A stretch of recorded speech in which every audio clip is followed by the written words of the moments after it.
New Thought Media Network. We are a global broadcast network of positive music, media, and entertainment, inspiring humanity's evolution along the journey of enlightenment and creating a world of love, peace, empowerment, and prosperity for all. New Thought Media Network. Positively inspiring.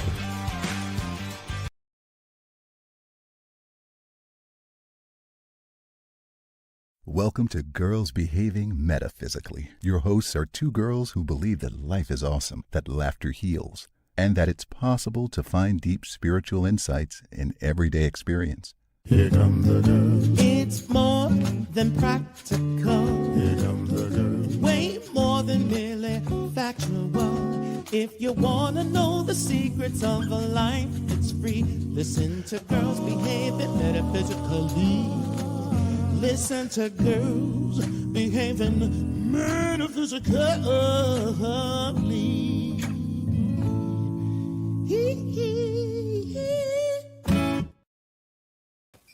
Hello, and welcome to Girls Behaving Metaphysically. I am Robyn Rice Olmsted. And I am Dr. Natasha Wilson. And we're happy to be here with you today. Yes. So thank you for joining us, and welcome. Feel free to let us know where you're joining in from in the chat. Say hello so we can talk to you. Today we are exploring love as a mirror. Every relationship is a mirror.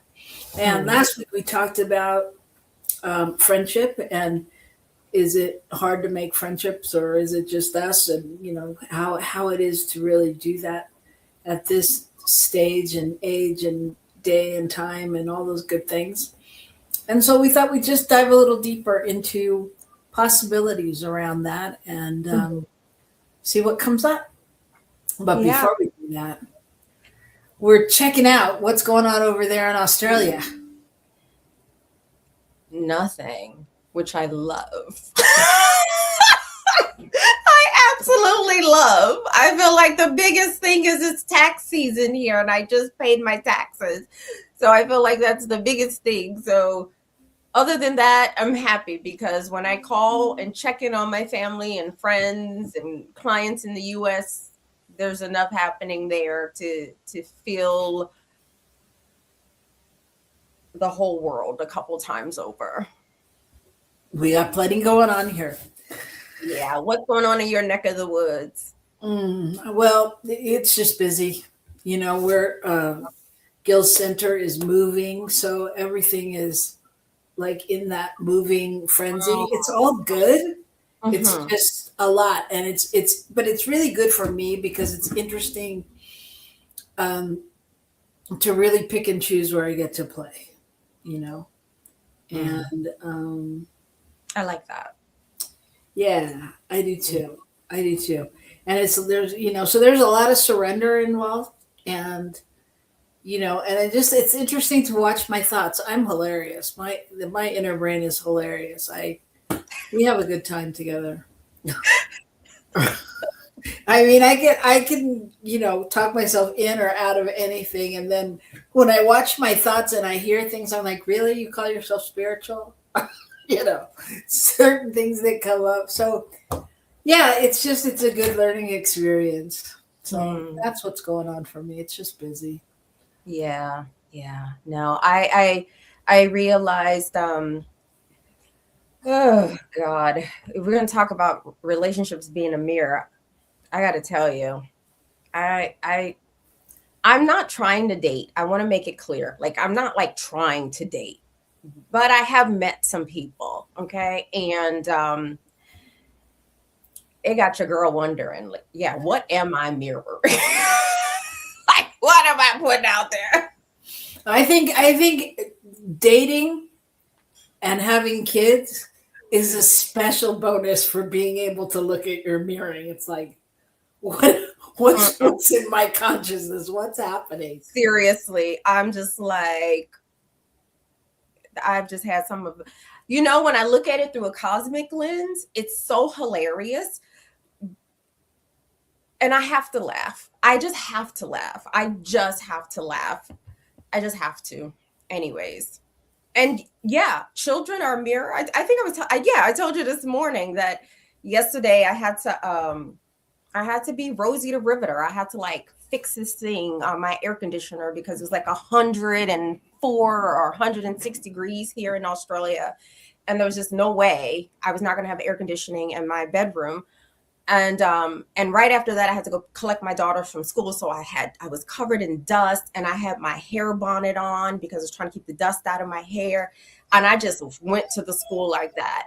And when my youngest daughter saw me, she was like, "Mom, are you okay? What happened?" And then my oldest daughter was like, "Mom, you're outside in the black the black lady hair bonnet. Did someone make you mad?" You know, yeah. Talk about life mirroring you. My daughters mirror me so much. Well, and the audience is listening, right? I mean, they know exactly what the signs are for their kids, right? That's so funny. That's so funny. Well, Bonnie, so good to have you here. Bonnie Morgan Gonzalez. Many of you know her as your doula for grief. Yeah. And she has a show here on New Thought Media Network as well, and is doing wonderful things out in the world. Check out her website. She's doing grief retreats and workshops and all kinds of stuff. So I'm glad it's quiet there in Mexico. I'm glad, because you deserve a little break. Yeah. I mean, it's Mardi Gras. So there's that. I haven't had Mardi Gras in so long. I know. And you had real Mardi Gras there. Yeah. In New Orleans. Yeah. We do have a Mardi Gras in Sydney, which I do find interesting. I don't understand the origins of that Mardi Gras, but I've never been, but we do have it down in Sydney. So nice. Yeah. Well, before we go on to our card pull of the week, I just want to acknowledge my background. It is Gil in the midst of building my desk. Oh, I was gonna say, it's the transition. I was thinking about the move of the church. I thought maybe that was like. No, that would have been a good excuse. It's just that I love my husband, and I love it that he's handy, and I don't know, call it timing, or the years have passed that he does it slower now. So it's like, I try to be patient, when I waited for the dryer to be fixed for like 6 months. I'm like, couldn't we just call someone? No, it's just a part. I'll get it. I'll fix it. I'll do it. Okay. We're hanging clothes up, the clothes are coming out stiff. I'm like, couldn't we just, no, let's just, we need to order it. I'm like, does that mean me? So everything takes a little bit longer. Yeah. But he does it well, and I'm appreciative. So at some point, that will be a desk. Anyway, I think it's time for our card pull of the week, because let's see what's guiding us. This is our time where we pull a card and see what it has to say about what's coming up, what the signs are, what Spirit is trying to tell us. So Robyn, remind us of the deck that you're using today. I have the Sacred Traveler deck today, the Oracle cards, and I'm shuffling, and I will stop now. Now? Mm-hmm. All right. Well, that's pretty. The card is Joy and Delight. See? Okay. It actually looks like one of your little blonde angels. My baby. It says, open your heart to joy.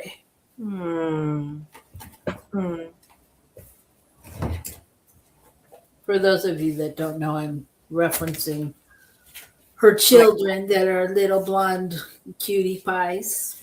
Yes, and they prove the power of nurture over nature. Because I was telling our producer and Robyn this morning, my children may have been born in Australia and born of another woman, and they may be blonde hair and blue eyed, but they are African American in their soul. It's a good thing. It's a good spirit to have. Mm. So it says, you do not need to suffer to grow. You can grow leaps and bounds through joy. True happiness comes from following the dictates of your soul. Mm. Do what gives you joy. Celebrate and have fun. Stop and embrace life, yourself, and others. Say yes. Take steps today to expand your joy. You don't need to do it all at once, but you do need to start. Mm. Your purpose in life is to experience joy. Allow joy and ecstasy to follow through you wildly and freely. Share your love. Happiness spreads to others like wildfire, and you can help heal the world. Amen. Amen. Amen. Yeah, I think that it seems very apropos for our show actually today, and what are you holding on to and spreading joy. But I think, yeah, it's always a good lesson to remember we don't have to learn through pain Through suffering. and suffering. And the reason I just said suffering is because I remember the first time when I studied Buddhism and coming across this notion that suffering is a choice. Pain is not, right? You stub your toe, it's gonna hurt, so you're gonna have pain. But if I complain and then I hold on to it and then I complain about where the furniture is and my stupid toe and this stupid thing now I'm generating suffering, right? So suffering is the choice, pain is not. And I remember like that being really profound for me. Yeah. Yeah, and I think also for me the message is really pertinent to everything that's going on in the world. Because I think sometimes people feel guilty feeling joy or going to that happy place when there's so much going on in the world. Yeah. And the reality is there's always been a lot going on in the world. Mm-hmm. I think the difference right now is that everybody has a camera and internet. And there's nothing new about this suffering. I think it's new to certain people in certain parts of the world, but some version of what's going on, particularly in the United States, has been happening all over the planet for a very long time. So, yeah, I think we have like a duty, you're right. If we can live in this place where we experience relative peace and joy and safety, I feel like we have a duty. I love the part that says our purpose here is to experience joy. Like, I feel like we have a duty to sort of hold vigil for the good, to hold vigil for justice and for grace and for love. I just think we have a duty. Yeah. It's like, otherwise, what are we putting into the world? More suffering? Does the world need me to, woe is it? Whatever, right? How's that happening? How's that helping? Yeah, absolutely. I agree, and I think it's, but then I ask the question, with all of this going on and it being in the forefront for most people, why am I needing to learn like this? Why are we needing to learn like this? Why? You sure there's always been some form of it, and it seems extremely pronounced and you know, accentuated in different ways. Like, so I'm like, what is it that I mean, that people needed to learn like this, you know, that Well, because it does feel like suffering. yeah. And I don't think it's magical in that sense. And I'm thinking about Marianne Williamson, whose work I followed, whose political work I followed, and really, when I wasn't pulling for Bernie Sanders, I was pulling for Marianne Williamson. I was actually a delegate for Bernie Sanders in the past, but always, always loved Marianne Williamson's vision for the possibility of America, and always naming that possibility is based on a willingness to reckon with the ghost of the past. Right. And so I think about Marianne Williamson, and then I think about my great grandma, who said, and she used to just say this all the time, and I get it now. My great grandma used to say, white people have to get hit in the head with their own brick. So when I say, like, none of this suffering is new, Black folks have been suffering. I mean, it's the origins of why we are even in this hemisphere. Colonization isn't new. None of this suffering is new. None of this pain, human pain, is new. The Holocaust, nothing new. What's new is that we're seeing finally that we're all on this big ship called planet Earth, and we either sink or swim together. That's what's new, that we're starting to see. We're in it all together. There's no place, and Dr. King said this, and I, maybe being that it's Black History Month in the United States, we cannot, wherever there is injustice, we cannot have justice, is something like that, or injustice everywhere affects everyone, something like, what I'm saying. Yeah. I'm butchering it, but it's, that very well-known saying by Dr. King. So injustice anywhere is a threat to justice everywhere, something like that. So somebody knows the correct quote, share it with us, please. But so let me just share.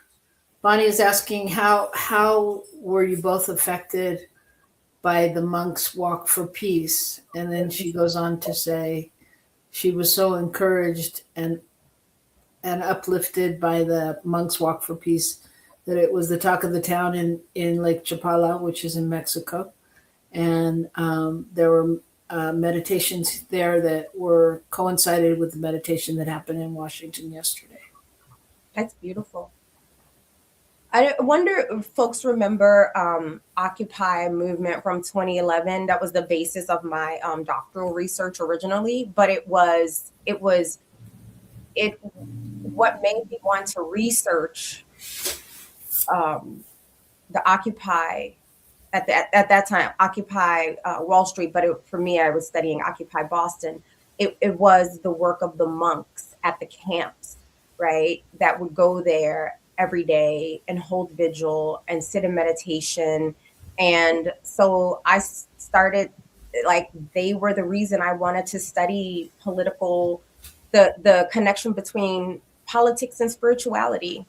And they're deeply aligned. We think about a lot of our political change makers. They had deeply rich internal spiritual and emotional lives. And thank you, Bonnie. She said, injustice anywhere is injustice everywhere. There it is. Thank you, Bonnie. Yeah. And I think, that's for me, one of the things. It's like, once again, as you said, nothing's particularly new.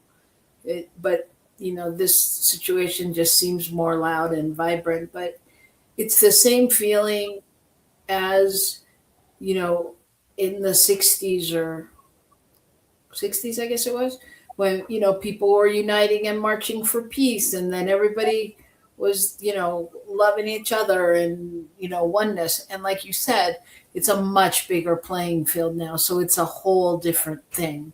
And it's really a connection with places and people that people never could have imagined, I'm sure, back then.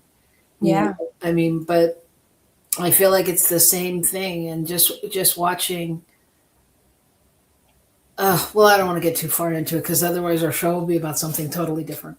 But anyway, it seems like there's a lot of that going on and a lot of positive, like the monks, like people that are doing different things.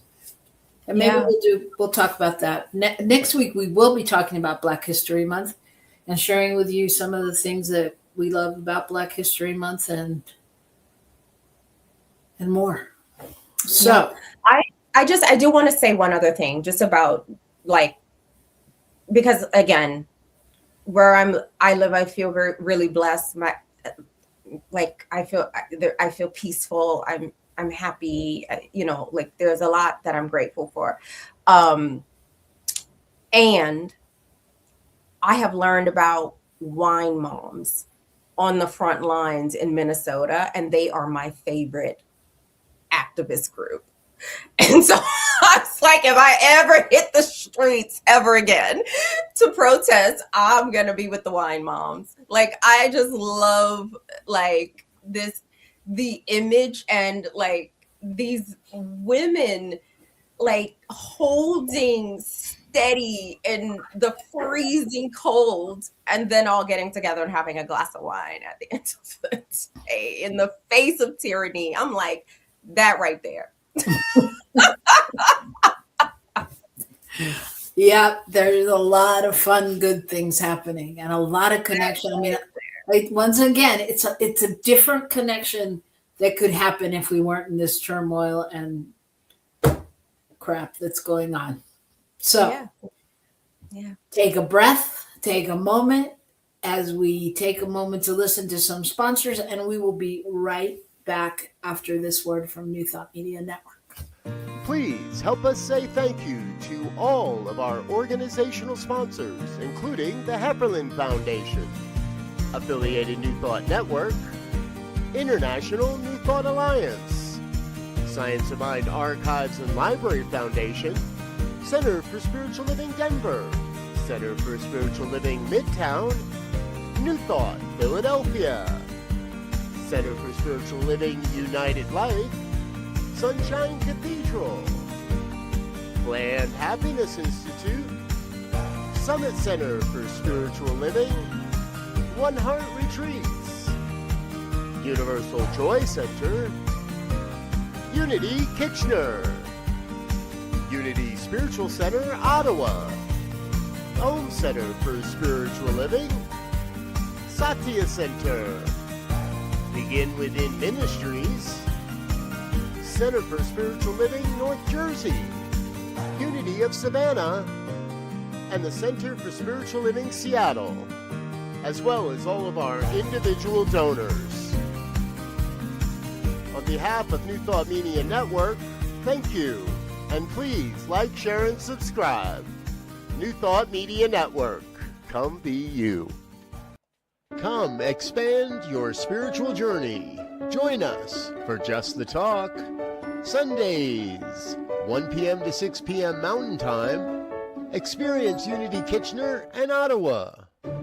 Center for Spiritual Living Midtown, Center for Spiritual Living Denver, Unity of Garden Park, New Thought Philadelphia, the Sunshine Cathedral, Unity of Savannah, and the Om Center for Spiritual Living. Come unleash your spiritual potential with New Thought Media Network.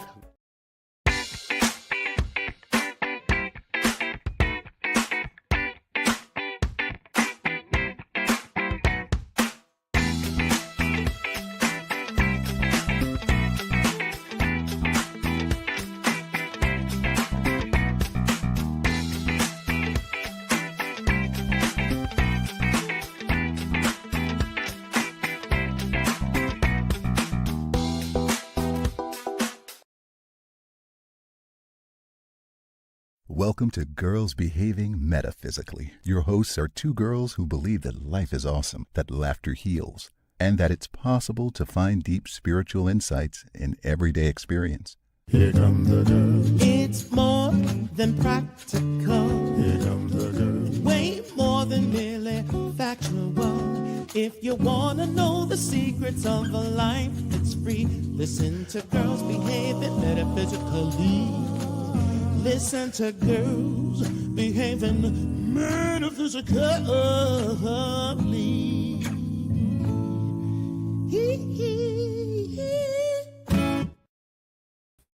Hello, and we are back, and yet not in the same format. Natasha is having a mom moment, and she's having a phone call. So I have producer Michael Mangus sitting in with me. Yes, hi there. Hi there. So the intention was today to talk about stepping into the most tender of relationships, and that they are a mirror, that not just the romantic ones, not just the friendships that feel like home and wonderful, that even strangers who irritate us in the grocery line, or coworkers who activate us or activate our inner teenager, or the friend that sees the brilliance in us before we do, which would be Bonnie out there for me. Thank you so much. But every single one of those is reflecting something. Every single one of those relationships are reflecting something. So Guess what?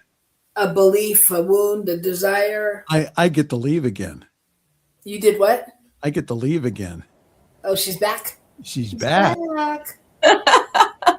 Yes, I had to be on with the school, but I'm so happy my daughter is doing fine. They're actually letting her take a little nap right now, which I think is going to be good for her. Okay. But she's doing good.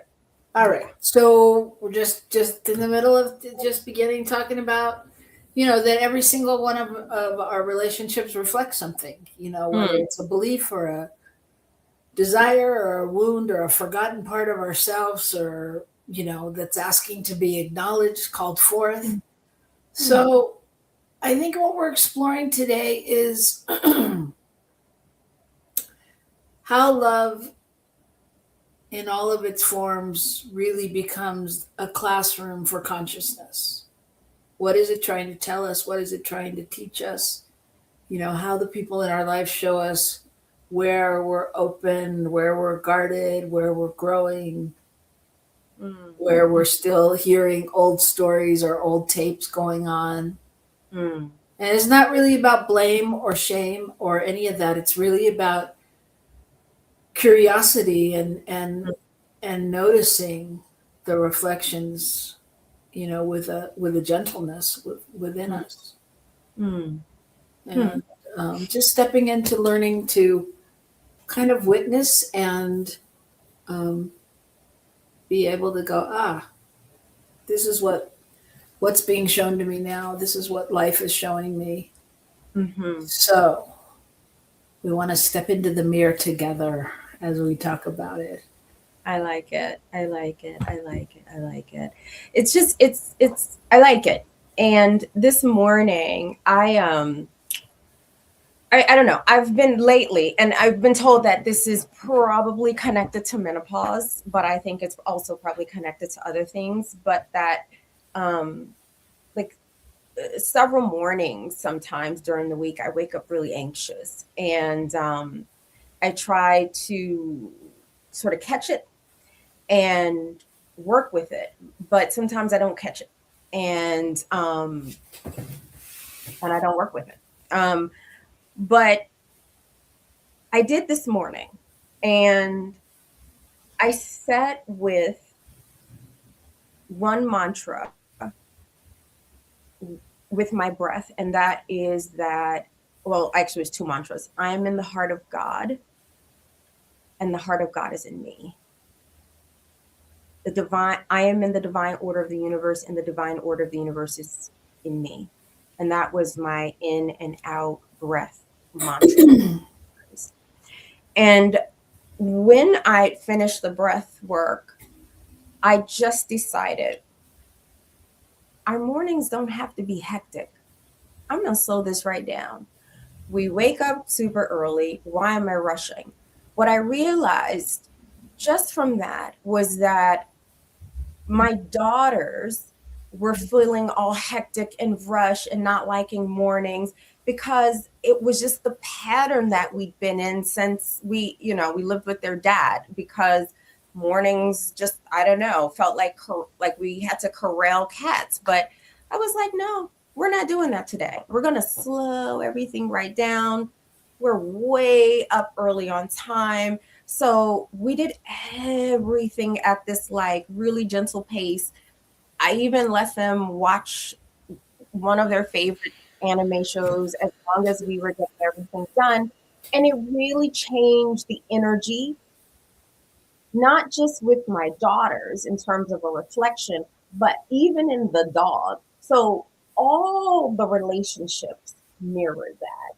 And so even when we got to school saying, I told the educators, like, just, let's be gentle with Macy. I'm here. I can come and get her at any time if she needs it.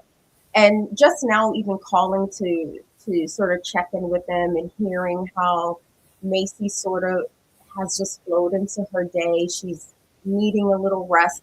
So like that energy that set the tone is like carrying over. And it's like this direct mirror, right? And I think like we know about that in terms of the science of attunement.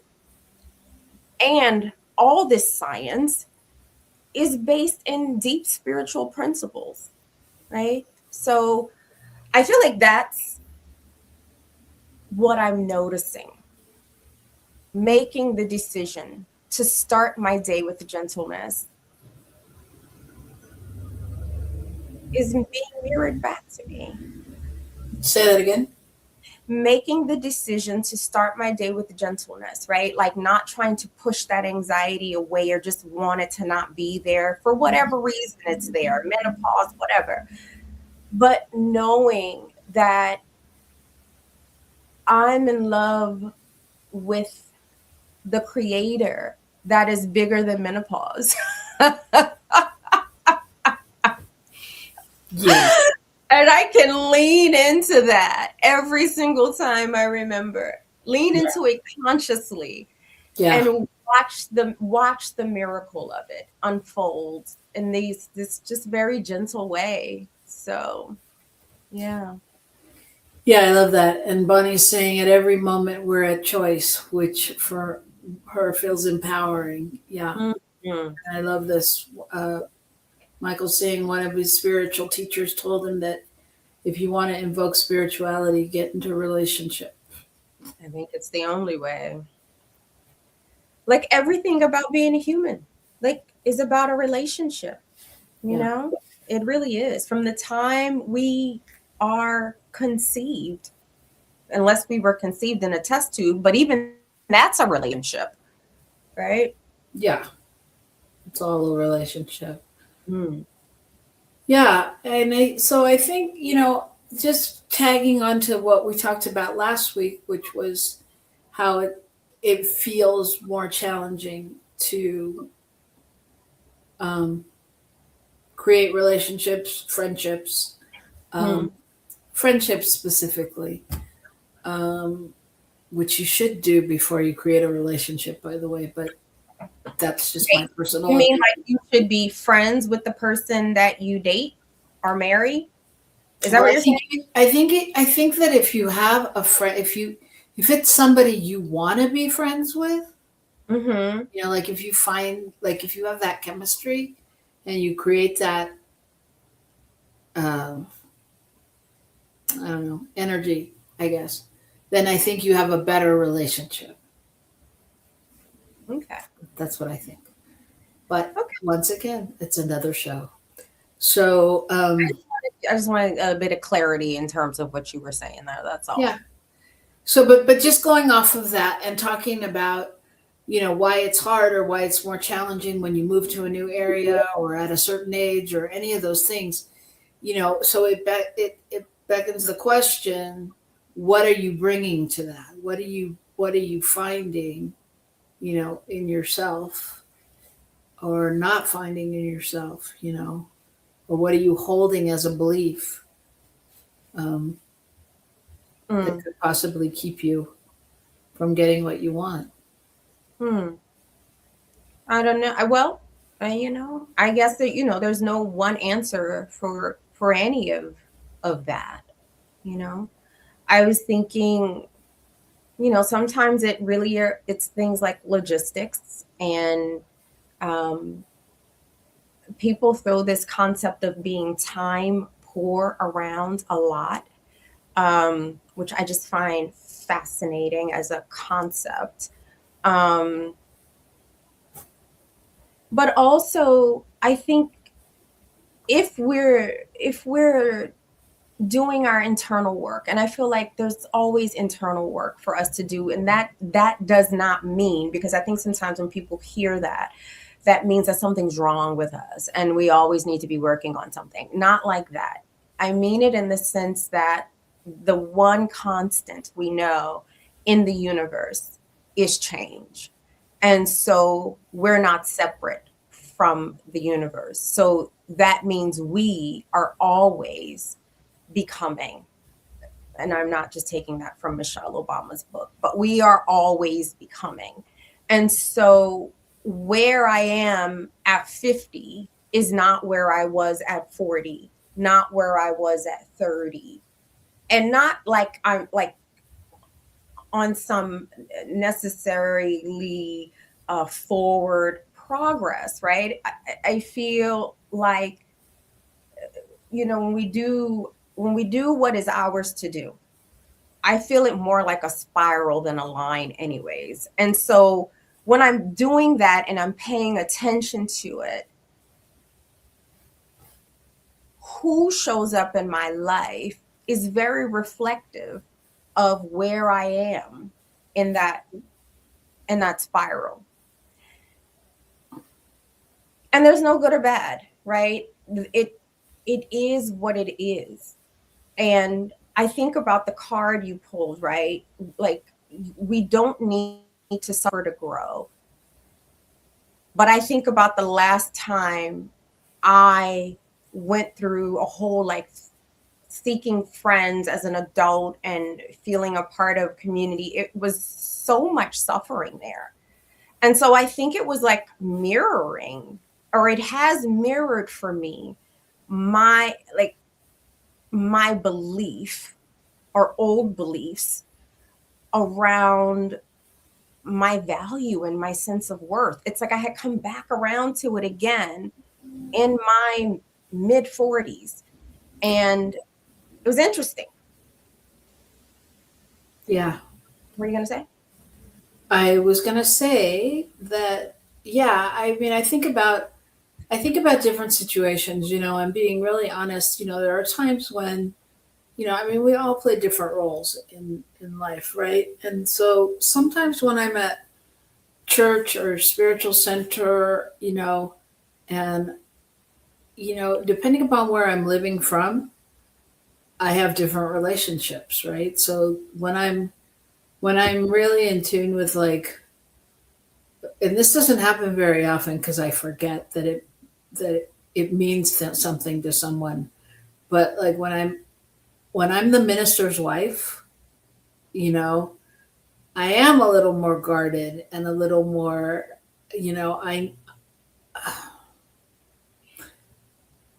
I'm not necessarily I'm on guard. I'm just different. I'm different, just because I'm quieter or I'm more reserved or I'm, so I can see, again, just getting back to last week's show, I could see especially when you move somewhere and you have expectations and, and you think, well, it's not going to be like it was when I was in LA, though. It's not going to be like my friends here. And you're always putting up the boundaries already instead of, like you said, living from the card and going, what I'm looking for is joy. How can this be a joyous moment where, I'm looking for friends that are saying what you do want instead of what you don't want, I'm looking for creative people. I'm looking for, conscious people that have the same, whatever, that are interesting to talk to, or whatever, has same likes or dislikes or hobbies, whatever it is that you're looking for. And then you're projecting different. So it's really about how we project, right? Mm. And I want to just share this quote from Eckhart Tolle, who says, "What you meet in another is yourself." I believe that. Yeah. Yeah. So, that's the thing that gets you every time, is it's like, what part do I play in this equation? Yeah. Yeah. Yeah. And I think sometimes that it can be painful, but it doesn't have to be suffering, right? But it can be painful. And I think that's what I was kind of speaking to when I was sharing, I think last week and just a little while ago, like my first sort of foray into trying to be a part of a community and building friendships. It was a very painful process. And what I now in retrospect can appreciate is that I was revisiting at that time a point in my healing spiral. When I say spiral, I just mean like the core themes of our life. They tend to show up over and over again, just in different forms, but the theme is kind of the same. So if the core wound that I think one carries is I don't matter, or the core wound is something else, then it will show up in different ways, right? And we'll know where we are with that when we are in relationship to that wound again. And so that wound showed up for me, that wound, that core wound of I don't matter. That is the core wound that sort of like my soul wound, trauma wound. And it showed up. And so, but before I noticed it, became conscious, I was already engaged in all of the behaviors that I engage in when that wound is moving through me unconsciously. Mm-hmm. So I'd done all the things that I would normally do from that place of the false belief that I don't matter. And yeah, it was painful. And so now I feel like I'm called in my attempts to create friendships at this stage in my life in a new country, paying really close attention, really close attention to what I'm carrying. What am I really, really carrying? How am I talking to myself and about myself? Like on the most minute level. Yeah. Yeah. Yeah. But I think that's so important. I mean, for anybody, especially when you have the intention, when you have any intention of like meeting new people, making new friends, getting a different social group, whatever. I mean, you're going into it with those thoughts. And if you're carrying, if you're unconsciously carrying emotions and old stories and, then it becomes that emotional contagion, right? That everybody's going to mimic that back to you. Mm. Yeah. And then you're like, I don't want to be friends with that. Mm. And well, that's, so part of it is like excavating within ourselves and seeing really what we're carrying and what we're holding on to. And really finding ways to not shame ourselves for what we find. I think that's so critical because, even saying in this space, naming, because I don't have shame that my core wound that I picked up in childhood was that I don't matter. That was the wound, right? And that's the wound. And I don't carry shame there. And that's taken a lot of love to love that little girl who rises to the surface every now and then. And to build a relationship with that part of me. So I feel like I just want to name that when we come face to face through friendship with something that's being mirrored to us that feels less than wonderful, is there a way for us to be kind and gentle with ourselves? Because one of the things about living in Western culture is that we learn pretty well how to be harsh with ourselves and how to beat ourselves up really good. Mm-hmm. And so just even unlearning that is a miracle, like in so many ways. Yes. Okay, Robyn, I'm going to ask you something, put you on the spot. Okay. Okay. What do But you I have think? a question for you after that. Okay. All right. So, Robyn, what do you think your friendship with me mirrors in you?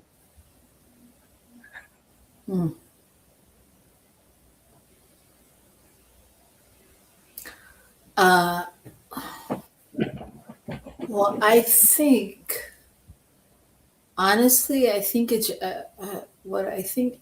The first thing that came to my mind was just a playfulness and your willingness to play. And I think on some level, when we came together too, there was that permission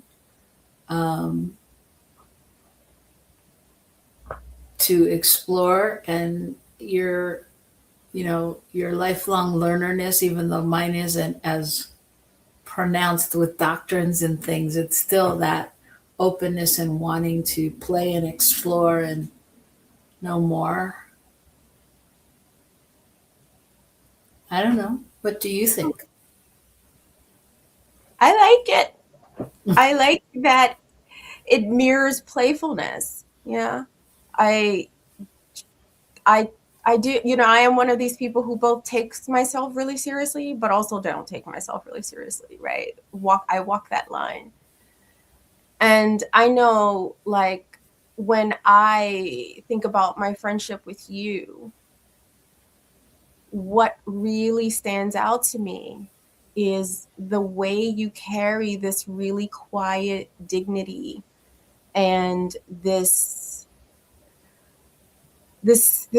willingness to embrace, like, all kinds of people across all kinds of difference. Like, when I like just knowing about some of your friends and meeting some of them, like, I'm like, wow, that's such a vast array of types of people to be friends with. And that does, like, that's a thing that I feel my friendship with you mirrors in me, which is something that I admire. And maybe when I talk about the quiet dignity, I feel like maybe that's something I might look up to a little bit. Something that I want to emulate a little bit more. But I'm just so loud. Yeah, but not always. And no, I get that. I mean, there's things in you too that I think, I think it comes down to this. I think, like, when in our friends, like, we're able to see the truth of who they really are. And that's a wide variety of things. That's just this amazing bouquet of different flowers. And so I think, like, there are things like that I look at in you and I'm like, oh yeah, I wish I could be like that. I wish I could do that, and I could, and you could, and we just do it differently. But I think it's like, we know it's in there. If you have to pull it out of your tool chest, it's in there. Yeah. Otherwise we wouldn't be able to even see it in each other.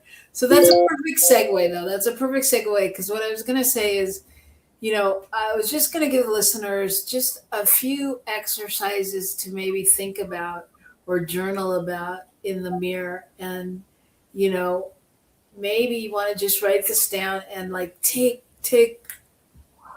some time and journal with it about like why, who am I drawn to right now in my life? And what are their qualities in them reflect? Is it something I desire? Or maybe it's something I value in myself. It doesn't necessarily have to be what you want. You might just see the similarities, right? Mm. And then that's about the attraction. And then there's also like the activation, like who triggers you, or irritates you, and what's that belief or fear or old story that it might be mirroring back or allow you to uncover. Yeah. And then the last one is the appreciation. Like who sees you clearly, maybe even more clearly than you see yourself. And what does that reflection reveal about your gifts or what you bring to the party. Yeah. And just I would just write freely without judgment, just stream of consciousness, and not trying to solve anything, but just noticing what comes up and what reflections you get. And and you can do it when you're with people too, just when you stop and appreciate your friends, like what is that, why do you love them, and what's going on, what do you see? And then acknowledging, just like Natasha said, the little girl in you or little child in you or little boy in you that says, it doesn't matter, I'm not worthy, you feel abandoned, whatever your core thing is, and say and see that that's not true. And all this beauty and all this that you see and are in the world, that it's telling you in those moments that what you bring to the party is valuable. Can I share a little story? It's about us. Yeah. Again, I don't know if the reason I'm such an open book is probably connected to the way my brain is wired in terms of my neurodiversity, which I am embracing fully. But you would notice when my stuff would get activated in a group setting, like my old tape, my old tape, and you would just call me cornflake. And then I come back online. I feel like, oh yeah, that's cornflake. Yeah. I'm coming. Yes, I am loved. I am lovable. I'm back online. Yeah, but it was important, to nurture your. I remember the first time I said that because I was like, oh, what do you need, my little cornflake? Blah blah blah. But knowing, as silly as it wasn't silly. Yeah. We need to feel special. Yeah. Well, that's the thing. When I was saying walking that line between like how I take myself really seriously, but then there's a part of me that doesn't take myself. Like, I feel like there's this line there that we walk, and I feel like there's this, place when you are like, all right, cornflake, right? It's like, it's that line again, right? Where it's special and it's simple and it all matters. And when we have people in our lives that deeply see us, that third journaling exercise you gave, really, really think about how you can nurture those connections, because they matter. They help you remember yourself when you forget, and we are a forgetful species. It's true. And I will say those people are sometimes the people that aren't even around in your life all the time. But they're generally the people that you can go back to at any time, and it'll be like no time's passed. Yeah, because it's a safe place. They're your curated people. That's what I say. They're my curated people. Yeah, they're your No. tribe. Yep. Yep. Well, tribe, it's time for us to go, but we will be back next week and talking a little bit about Black History Month and things we love, things you might not have even heard about, but we're going to let you know.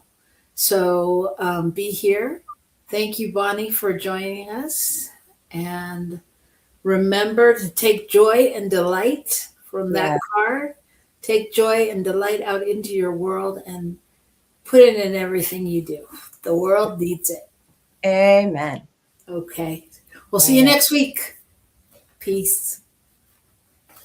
Come expand your spiritual journey. Join us for Just the Talk. Sundays, 1 p.m. to 6 p.m. Mountain Time. Experience Unity Kitchener and Ottawa.